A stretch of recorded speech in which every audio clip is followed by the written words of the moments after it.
Hey folks, Studio here. I hope you guys are having a fabulous Halloween, being spooked out, being grossed out, uh, having your eyes blindfolded and touching brains and worms and maggots butts like spaghetti and pasta and crap like that. Hope you guys are having a good Halloween. Not really doing much for Halloween myself, gonna hang out with my 4-year-old sister because she is my 4-year-old sister and she gave me a long rant about how I should dress up as my dad for Halloween. And we might just trade jackets for the laziest Halloween costume ever, but it would make my sister happy, so it's okay.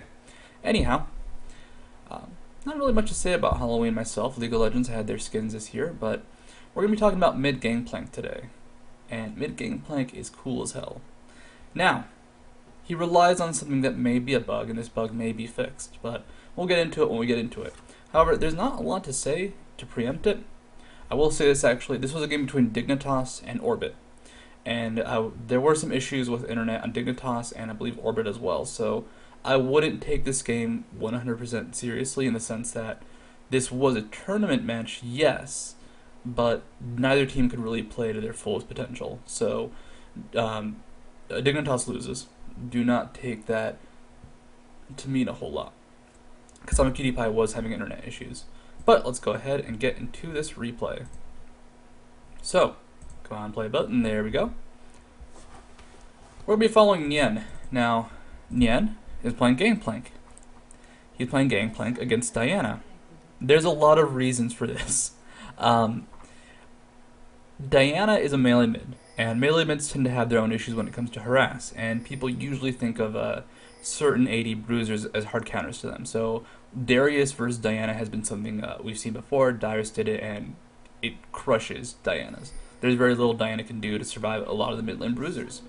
Now, Gangplank's a little different. His damage isn't as high as Darius, especially with that burst combo. Gangplank's going to be more about the sustained damage. Darius, frankly, does high sustained damage as well, but also has the insane burst. So, why do they choose this? Well, it's a weird pick, so I think part of it is just practicing it, seeing how it works, but also because it's safer in a lot of ways. Darius mid lane can be fairly safe himself because he's relatively tanky and he walks out of danger. Gangplank mid though, you're going to be relying a lot on Remove Scurvy. Now Remove Scurvy only removes 1 CC and it's on a fairly long cooldown, especially at level 1. He maxes it out second, so it will not always be level 1, it will not be level 1 till, for very long. But still, at the end of the day, if there are 2 CCs being applied to him, it's really hard to survive his Gangplank. That's what makes him a kind of risky top laner.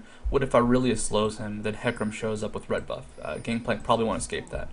Mid lane, it's actually also really hard, because what if Skara pulls him in, applies that slow, and Hecarim applies his own CCs with the fear and the charge stun. It's a very brief stun, but there's still a stun involved. So a lot can go wrong, but the basis with Gangplank mid is, alright, it's a short lane, so if you use Raise Morale for the move speed boost, you should be able to walk out of any danger combined with Remove Scurvy. Also, a really cool move from Wild Turtle there, stealing Wraiths with Ezreal, using the Mystic Shot to hit it over the wall, which lets him steal it without any vision. Which with Ward only provides some vision, but not enough to actually see the big blue Wraith. So that's cool. But Nien, what's his focus going to be? Well, like I said, there's a lot of CC that can lock him down. So he wants to try and punish Skara when he sees a chance, and he knows where I Will Dominate is and knows that he isn't about to gank him, and also when there aren't too many creeps, because Gangplank does suffer from that problem where Parlay will get the call for help to trigger on creeps. So if you harass Skara and there's like 8 ranged minions, they'll all turn around and hit you and kind of balance out that harass. Now his rune page is pretty nuts. It's a bunch of mana regeneration, a bunch of AD, and then I believe, not Armor Pen, AD reds, and magic regeneration blues. So he wants to sustain in lane. Mana regeneration is very important on Gangplank for 2 reasons. 1, remove Scurvy, it's also a heal, and 2, Parlay, if you use it offensively for harass, it will go through your mana fairly quickly. So he's got to balance it out. But you'll notice they spot I Will Dominate going through his Wraith in this area, and Nien immediately backs up. If you haven't noticed, he hasn't been aggressive on the Skara. I Will Dominate shows a bot lane. This is a chance for Nien to go on the offense, but he really can't.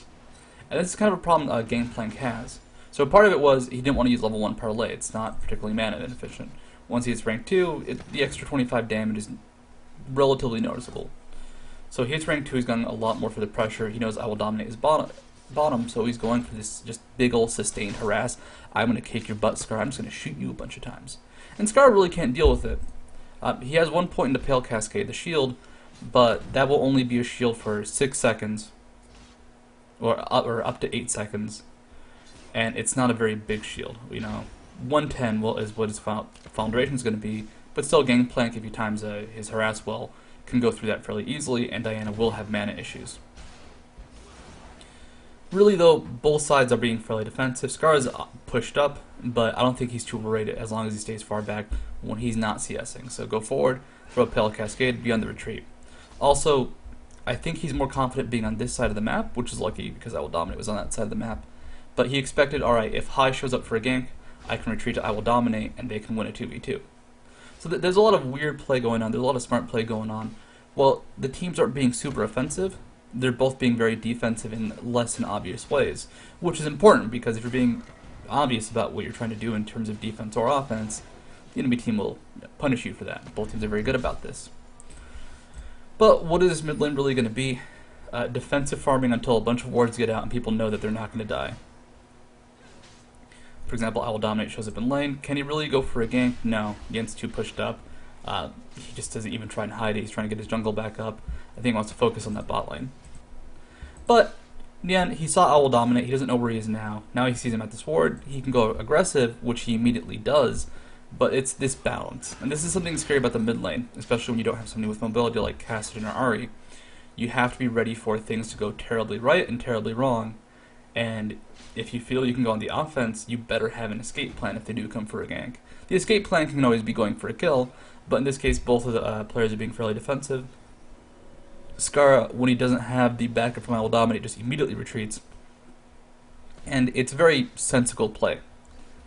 And sensical play is weird, because sometimes you have to take risks, but this was a good balance of just both players knowing their limits, knowing they couldn't win a 1v2, knowing that 2v2s could not always happen, and playing the defense to reflect that. Now, Scar comes back with Sork Shoes. What is Nien gonna buy? He buys a pickaxe and a fairy charm. Now, I saw this when I was first watching this game, and it threw me off. Like, why would he buy a pickaxe? Okay, he could be going for Infinity Edge first. It's not a very common build on Gangplank. It's not particularly strong. Like, it's very high damage, but it leaves him incredibly squishy, and there's no sustain involved. But, alright, Infinity Edge first. And the Fairy Charm could just be for mana regeneration. Normally, if you're going to buy a Fairy Charm, you'll build it into a Tear or Philosopher's Stone. Now, Mana Moon on Gangplank is awesome, but it's not good. And as for just a Philostone, it'd be nice, but, I mean, Gangplank's weird. I don't know if I like it that much, and I don't think Nien felt confident in going for it. Now, we're kind of running in the same situation as before, where both teams, both mids actually, are scared of each other, and scared of the jungle presence. So, like, Scar, he's not even going for the Wraith, just puts a defensive ward down. He didn't even wait for Wraiths to show up, he just put the ward down and retreated, before the vision would have been revealed. So, this is a strength Gangplank has. What's he doing mid lane? Farming. What's going on bot lane? Bad things. This was not a lane going well for oRbit. Nien gets pulled in, or not Nien, Elimination gets pulled in, gets slain. At this point, Wild Troll's trying to 1v2, and the Gangplank ult helps secure a kill on Patoy. Cool. Gangplank just roamed. And this is just what makes Gangplank kind of ineffective mid in a lot of situations. Just in general, because you have that roam potential. The problem is top lane, if you use that ultimate to roam, you die. You will just get slain if the enemy sees you are Gangplank without your ultimate, because it's very easy to kill a Gangplank like that. He just doesn't have the damage. In the case of bot lane, or mid lane, well, Scar can go offensive, but just Scar on his own, that's not going to be enough to kill him. If he goes for the ultimate and the dash, he'll pull Nien in, yes. But that won't secure a kill. It's just not enough damage, which is what Gangplank kind of relies on in the mid lane. Aside from that, jungle ganks, yeah, they'll kill you, but they'll almost always kill you. And honestly, Hecarim doesn't care about the Gangplank ultimate. He will be slowed, which will affect his damage, but the dash and the ultimate, I'll ignore it, so who cares about that? Now, back to his item build. Why would Nien build a pickaxe and fairy charm? Tiamat. Tiamat is an item that builds from those two items. And Tiamat on Gangplank, the reason I said this build might only work because it's based off of a bug is because weird things happen with Tiamat and Gangplank. So if you kill creeps with Parlay, you get bonus gold, and you get return mana. If you kill creeps from Parlay and you have Tiamat applying, well, Tiamat will apply the AoE damage from Parlay. That's what it's been like forever. It hasn't been that effective. What it has been doing forever, but people really didn't notice it for a long time, is that it would also give you the bonus gold for creeps killed by Parlay. Additionally, because it gives mana return now, if you kill a bunch of creeps with one Parlay, you get a bunch of mana back. So Gangplank turns into this infinite harass lane. As a he gets extra gold for every creep wave, and it's a significant amount of gold. Look how much gold he gets right now. It's going to be at 8 max at level 9. So rank 5 Parlay, he'll get an extra 8 gold per creep. Now, let's just watch this. We can talk about this in a sec.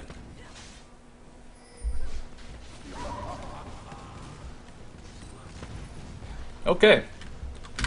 What just happened there? Why does that work? Why does Skara do this? So, when I say both teams were kind of practicing, this is kind of an indication. Skara's got 57 armor. I think he was confident he could beat Nien, who did not have any defense, and the burst combo would be enough. But this is where Gangplank really excels. Skara on Diana has very bursty damage. So watch his Nien's movements. He auto-attacks, and he backs up a bit. Because he knows that if he can just get better sustained damage, not let Diana get any free auto-attacks and cleave procs, Gangplank will be able to out-damage her. So at this point, like, Nien is low, yes, but Skara, he doesn't have any abilities up. He has just, all his cooldowns are up. He can't win this auto-attack trade. He didn't get enough cleave procs because Nien kited him back a bit, and at that point Skara was out of position. That was a very weird fight because most people, like, I just want to show this again, most people would not retreat like Nien did. And just watch him. He attacks and retreats. Attack, retreat. Attack, retreat. And he gets free auto attacks in. He's not letting Skara trade for it with him. It's really, really cool to see that play. And kiting. Kiting is something almost every character can do. It's just to a certain extent they can do it. In that case, Gangplank was able to kite Diana. Can Gangplank kite everybody? Hell no. But he was able to pull it off there. Can he kite Hecarim? No. No, he can't.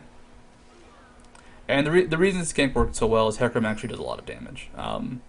The extra 155 damage coming in every second or so is insane. That's really high DPS at this point in the game. Factor in that the ultimate hit him too, and the CC from Devastating Charge forced the early orange from Gangplank. There was not a lot Nien could have done to survive that situation. But that's just kind of something, that's kind of, I'd say, the weakness of Gangplank. You put too much CC, he doesn't have a good option. He's not someone like Aurelia. Aurelia, if you try to chain CC her with just like short duration stuns, she walks right through it. Gangplank, if you try and chain CC him, you do chain CC him. You just can't apply it all at once. Now, he has a Tiamat and he has cooldown boots because this is the funniest build. And I absolutely love Nintatsu. He's a very cool guy. Nien and all the oRbit guys are all cool. But this is just like the dumbest goddamn build I've ever seen. Like, this is so stupid. But wait for the range minions to show up because you'll see the effect here. So just watch the gold he gets with a parlay. 77 gold off one parlay. About 60 of that was for minions, maybe a 50 some. But he got a crap load of extra gold. Now, why does Nien die? He went for a ward. Dignitas was ready for that. They had a ward here, ready to catch out either High coming out or Nien going for this ward spot because they saw him ward here before. They know he likes that ward spot, and they punished him for it. What were Gangplank's escape options? None. And that is just kind of the weakness of Gangplank. And it's really cool to see this happen. He's 1-2-1. He's not doing well in terms of kills. He is out CSing Skara a bit. And if you look at the gold, he's at 3,800, Skara's at 3,200, so the parlay gold really is having a big impact. But it's cool to see the weaknesses of characters like Gangplank just so clearly pointed out. And when you think of someone like Gangplank, when you just think of characters in general and you're trying to think of what they're weak to, try to think of just like, if you were playing him, what would be the most obnoxious thing? Alright, a Skarner on the enemy team if you're Gangplank. That's okay, that's fine. What if Skarner gets in range though and applies the chain slow? Then you're in a bad position. And there are characters like Singe, for example. Singe can have a lot of trouble against a character like Trundle. Now think of Trundle, when is he ever that important? Well, Trundle is really strong against Singe because of the pillar. If you apply the pillar that kills Singe's mobility, most Singe run Ghost, and that'll shut him down. So just think about like what would be really annoying to you. And God, it's 77 gold. That's so weird. But this is the basis of the gimmick.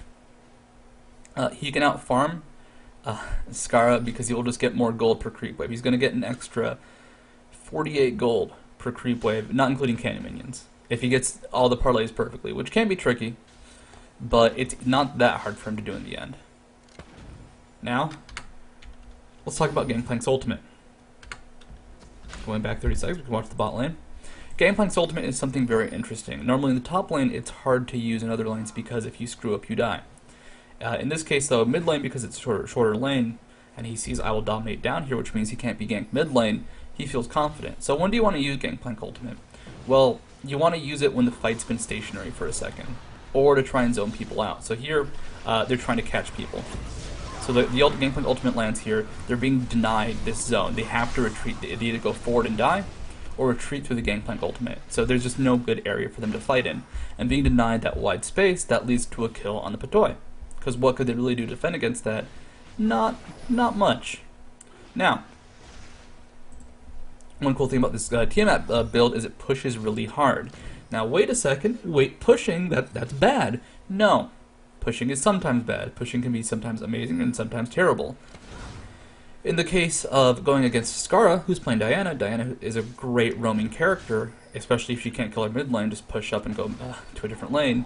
Because of that, being able to push in mid hard can be a huge boon to Nien. If he sees Skara roam, push hard, push, and deny as much CS as possible, use the ultimate to back up the team instead of roaming himself, and all of a sudden he's been effective. He's denied CS mid, he's helped out in a team fight, and he's doing a lot that Skara can't really do. Skara can show up to a team fight and be awesome, but he has to make it there first, and that's what Nien kind of relies on, the fact that, guess what? I don't ever show up to a team fight, but I'm still super useful. Well, pretty useful. Let's not go crazy with the usefulness here.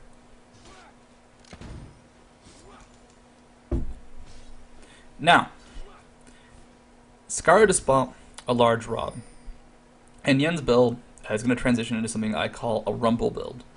Now, I call this a Rumble build because he's going to be a melee character with a bit of range poke and no real defenses. He has some. He has removed Scurvy.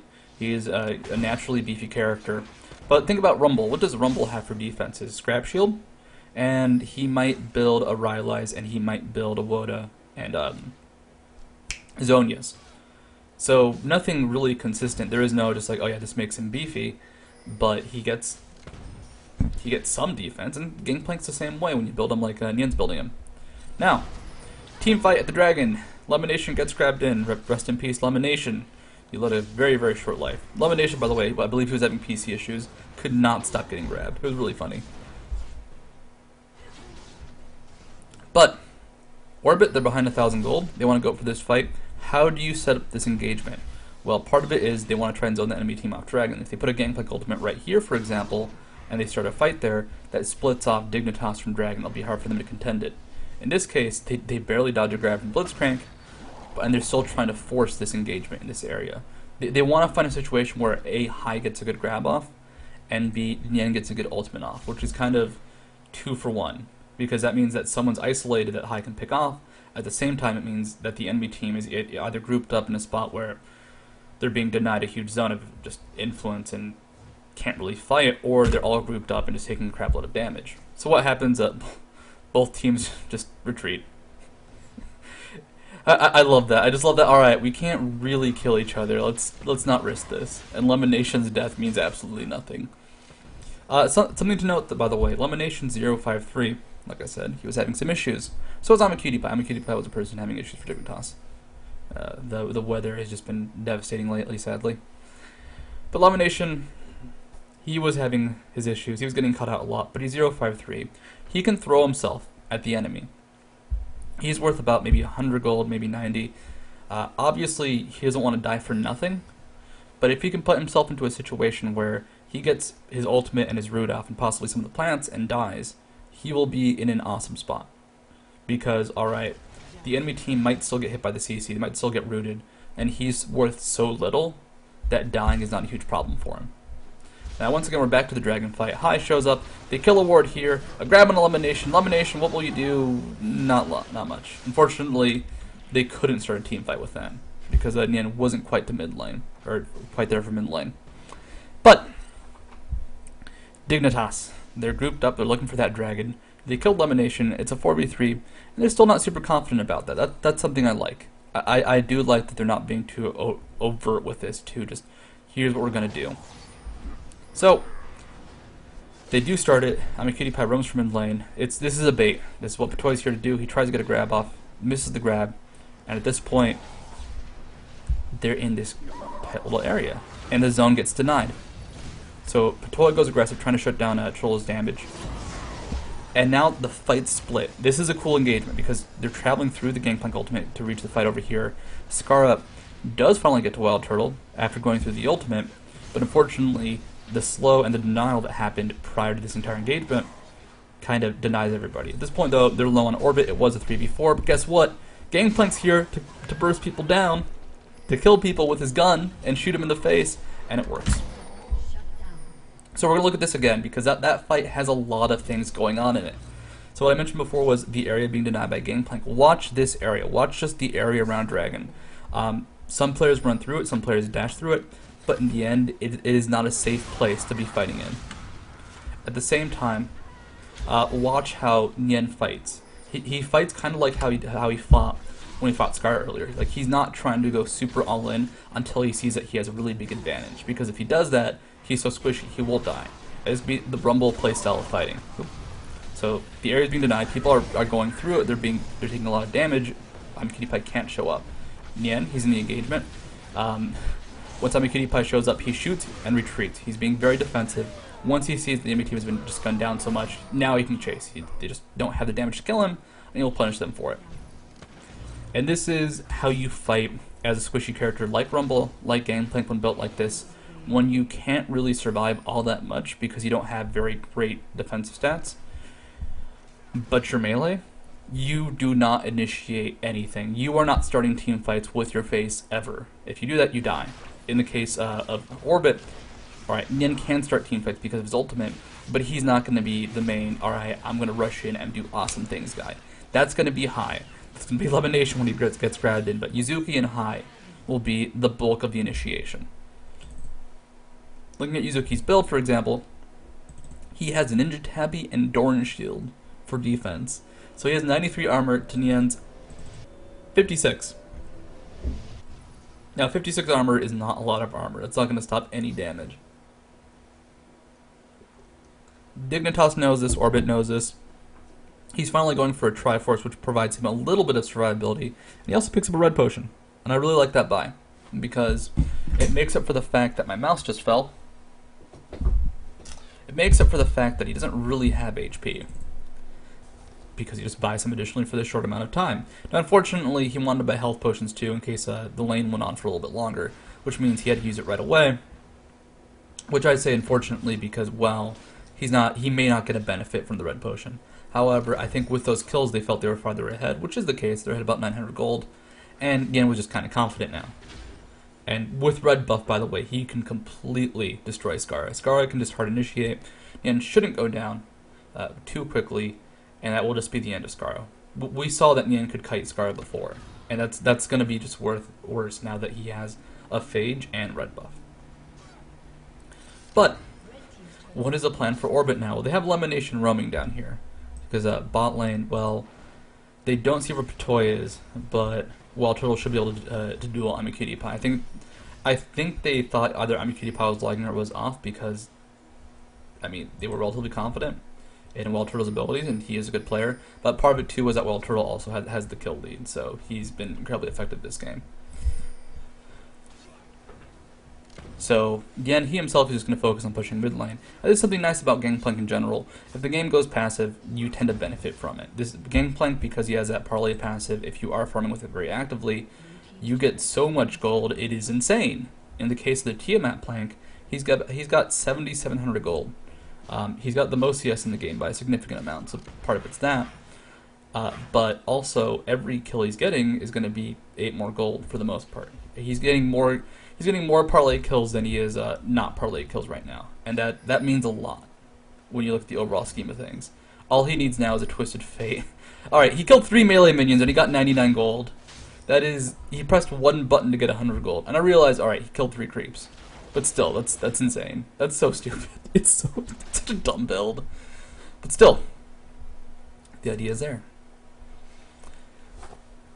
And oRbit, well, when you can stall on farm, it's not necessarily a good thing to do, but if you can stall and farm and just kind of passively outscale the enemy because you get more gold, if you have a Twisted Fate, for example, because you will outscale them late game, which might be the case with oRbit. I mean, Yuzuki will be strong late game, so will Wild Turtle. At the same time, Crumbs, Scar, Amikudi, Pi will dominate, are all really strong late game. It's hard to balance out who's going to be better late game.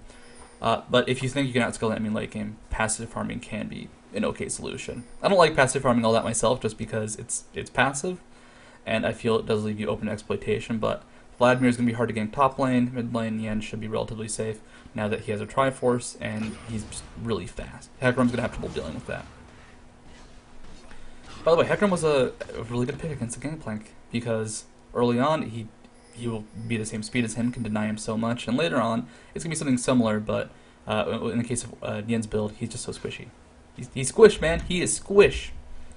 But, back to this. Back to this game. oRbit's finally moving forward. They don't want to let Crumbs get out of control, so they want to try and push down mid lane, try and force something. And in this case, they have, you know, just a trap, a big fat trap set right here. And they do catch Patoy with this. Except he flashes out before he can get impaled. But they do use flashes, they do use Gangplank ultimate and Zyre ultimate to really lock him down. Now, let's look at the ultimate set where used. Patoy used his. Elimination used his. Nien used his.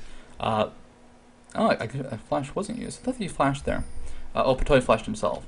But 2 big ultimates are down right now on oRbit, and only Patoy is down for Dignitas. So that's pretty noticeable, but they catch Scar out with the root. At this point, it's kind of this weird, funky dive, where they're all kind of splitting the aggro. Who's tanking the turret? It's going to be high. That matters quite a bit, because that means Wild Turtle isn't just taking passive turret damage and going down. I want to look at that fight again, because it's a very quick fight. It's very significant how important one catch can be. And this is, by the way, why Zyra support can be solid. Also, why Zyra is good mid lane. Same with Morgana. But look for how this engagement happens. It's just a root in the mid lane. Scar gets caught by like the last little itty bitty pixel of that root and gets pulled in. As a result, this lets Diana not start a fight into a good position. She has to ultimate just to retreat, and with that happening, Scar he isn't doing a lot. Who is tanking the turret right now? It's high. Actually, no, it's Nien. Nien tanks the turret for a little bit, has to retreat himself. This allows the rest of the team to go full on crazy with the dives, though. And Nien, because he is going to be fast because of the Triforce, will get back in time to help do a bit of damage. I don't know if he actually did help do a bit of damage, though. Wait for it, wait for it. Does he shoot someone? No. I don't think he did anything. Wait, no, he's going to shoot that guy. But it doesn't kill him. Like, I could have sworn Nien did more of that fight. I guess not. But he did tank the turret. And now look at oRbit. They have 4 people who are incredibly low. Wild Turtle, who just arcane shifted over the wall to try and kill Amikudi Pi, which was incredibly dumb, but only Patoy got experience, at least. That's the one benefit. It did not benefit Quirky at all. But still, why did that fight work so well? Well, it was a quick catch, a quick root under the turret, and they forced Dignitas on the defensive.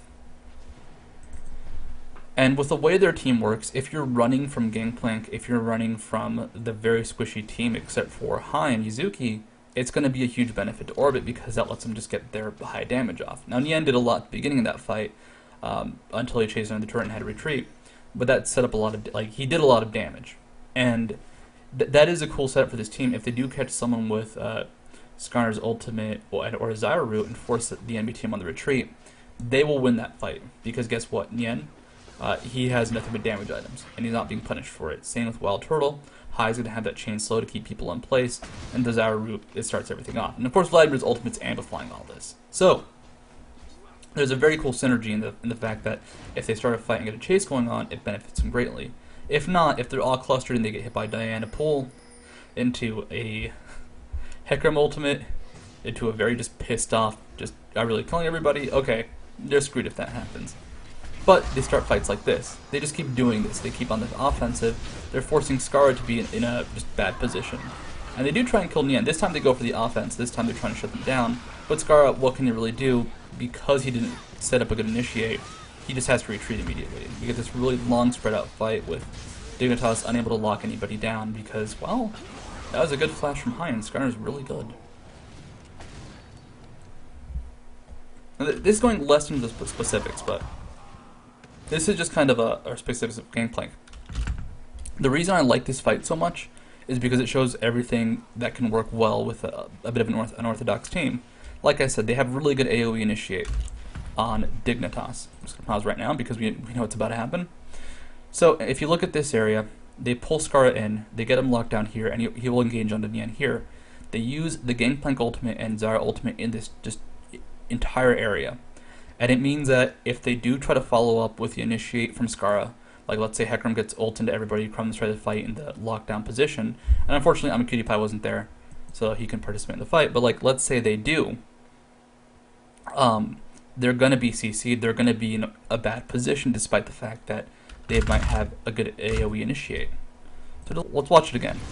It's like this wide area of just being locked down. So Gangplank ultimate comes out, Zarya ultimate comes out, and they have to chase out of it. But this means Crumbs isn't attacking anybody for a brief second. Owldama is trying to 1v1 Turtle. And he's actually doing a very good job till Turtle gets to the turret, at which point it just turns around. And that is just why I like that fight so much, because it's very distinct in how it plays out. It wasn't so much that oRbit had a great initiate, that was part of it. It was that the great initiate set up a bad initiate for Dignitas. And like I said, they were having a lot of weather issues and just PC issues on Dignitas. I love Dignitas. I know their self-esteem has been shot recently, and there was the whole issue where Darius leaked their strategies for Worlds, which is incredibly unfortunate for Dignitas, and hopefully the game gets pitted. Hopefully this is not an issue for the future, but still, this was just a cool game from oRbit, which is why I like it so much. Nien does get caught out. That was just a sweet Patoya grab. The Baron was taken though, and this is kind of the end of Dignitas. At this point, Cutie is still having his connection issues, but they can't start a fight and then proceed to fight in the area that they start the fight in. And this is important because how many teams are based off that? Think about like Malphite compositions. Malphite Orianna. You put Malphite in there, you put Orianna in there. You fight in the space you create really quickly. Now, the difference is with that composition, it's all burst damage. So if you catch people out with Malphite and Orianna, chances are you'll kill 1 to 2 people with the initiation if you hit like 3. In this case, though, because the damage is more sustained, it's going to be a longer lockdown where you're relying on... It's like you're relying on the fear for a second, you're relying on the Diana pull for like that half second of CC. You're relying on very brief CC that does lock people down. And because of that, the sustained AoE denial coming out from oRbit is perfect. And that's really weird because it is not a normal composition, but this AoE sustained initiate comp is going to be weak to this AoE area denial composition. And that's just kind of cool to see. Plus, they did have their good fights and they are had a significant amount of gold. That's something that we can never forget. Also, Ezreal such BS. Goddamn. But, at this point, oRbit, the game's in their court. They may not be able to start fights super well without using Flash or just getting a good root from Zarya. But they know that if Dignitas initiates onto them, they don't all get hit by Hecarim. If they don't all get locked down, they should be okay. For example, this case, it's the exact same thing that happened before. Look at that. 4 people get knocked up by the Zarya ultimate, and they're just getting their butt kicked. Also, Nien just hit people with Tiamat and shut down I Will Dominate. Also, there was a pause right there, which pissed a lot of people off, but Lemonation was having huge PC issues at the time. Still, that was a good initiate, but that was the AoE denial that I've been talking about so far. And at this point, like I said, when they're chasing people down, that lets Nien get a lot of damage off. That just lets them win a fight. And all right, they do finally turn around, but Turtle had a chance to heal up, and that's it for Dignitas this fight. They're gone.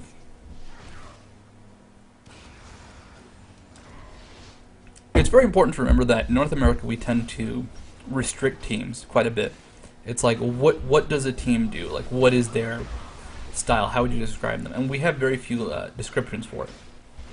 In this case, this was a sustained AoE CC initiating combo with Blitzcrank to back up. So it's all about sustained DPS, but we don't really classify that. We just think of AoE comp. And what's the AoE comp? Well, you initiate with Hecarim, then you initiate with Diana. Or Diana into Hecarim, I think is a better combo. So it's like, alright, you have your AoE initiation composition. What makes it strong, what makes it weak? And then people kind of lump that all together. In the case of oRbit, they do kind of have an AoE initiation composition, but they have a Skarner comp, I'm just going to call it that, which is kind of like a Blitzcrank where you catch people off guard very quickly, and also an area denial composition, where you can't fight in these huge areas because you're going to get CC'd, or Gangplank damage is going to be too high. And what really makes these compositions unique is the fact that they have a clear focus, they have a clear goal. We just don't think about them. And that is something I think North America definitely has to adapt to. Kite compositions, AoE compositions, we have all these descriptions, but they don't necessarily get specific enough. And as you can see the results here that, alright, if oRbit was going up against composition that had Malphite Orianna, that might actually kill them. That just might wipe them off the face of the earth because they wouldn't be able to survive the damage. But with this composition that doesn't have like a huge burst initiate, they're surviving. So like clearly the AoE comps are, the AoE CC initiation comps are significantly different enough where there is a major impact in the game. Now at this point, Crumb's trying to 1v1 Yuzuki. Yuzuki though has too much HP, he just can't be taken down. And I want to see Nien try to steal the kill, but just backing up his team, trying to lock them down. And really, this is just kind of the end result of a very steady snowball as the game has gone on. I mean, when Vladimir is able to just completely 1v1, really either he's got really good kite abilities or the game's just been in his favor at that point. And this is kind of like, this is the fight that Dune has hope for. They get a good Blitzcrank pool and they try to CC someone and take him down, but it's just not enough at this point. Eventually, you can be so far behind where you just can't kill anybody. Yuzuki barely survives. I love that as real ultimate. But Dignitas, they played a good game, and it's unfortunate they had to deal with LAN or ping issues. Hopefully they're doing better today, now that Sandy's starting to peter out. But I hope you like this composition. I hope you like this weird just kind of meta shift. Wow, my hair got worse. I'm going for crazy hair because of Halloween, which is why I've been letting it grow out and just haven't been brushing it that much lately, but it got worse. That's okay. That's what I'm going for. But I hope you guys like this composition. It was a weird game. I will say this. I will be doing a low elo replay later on this week, possibly two. But as for now, this studio saying adios, folks. And I hope you guys have a spooktacular Halloween.